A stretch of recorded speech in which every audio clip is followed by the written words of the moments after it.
तपाईको मुखमा पनि यस्तो किसिमको खटिरा घाउ आइरहेको छ? खाना खाने समयमा तपाईलाई समस्या हुन्छ।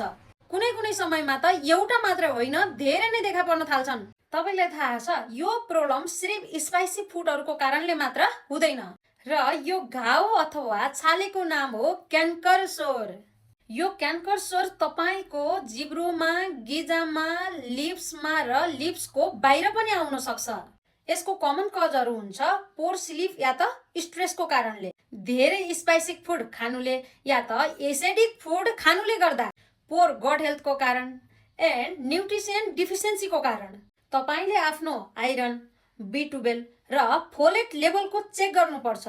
क्यान्क्रेसर हुनुको यो पनि साइन हुन सक्छ कि तपाईको बडीमा इन्फ्लामेसन बढेको हुन सक्छ। यदि तपाई यो प्रब्लमबाट सफर गरिराख्नु भएको छ भने तपाईले आफ्नो गट हेल्थलाई फोकस गर्नुपर्ने हुन्छ। तपाईले आफ्नो गट हेल्थलाई प्रोबियोटिक्स र प्रिबियोटिक्स दिन सुरु गर्नुहोस्। यदि तपाईले आफ्नो गट हेल्थलाई नेचुरल रूपमा ठिक गर्न चाहनुहुन्छ भने मसँग कनेक्ट गर्नुहोला। नेक्स्ट, तपाईले आफ्नो बडीमा ब्लड सुगरको लेभललाई स्टेबलाइज गर्नुपर्छ ताकि तपाईको बडीमा इन्फ्लामेसन कम हुन सुरु गरोस् र यो तपाईले गर्न सक्नुहुनेछ।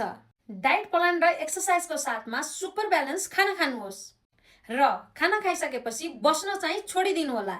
क्यान्करेसोरलाई छिटो ठिक गर्नका लागि एसिडिक वाला खाना र स्पाइसी वाला खानालाई अभोइड गर्नुहोला।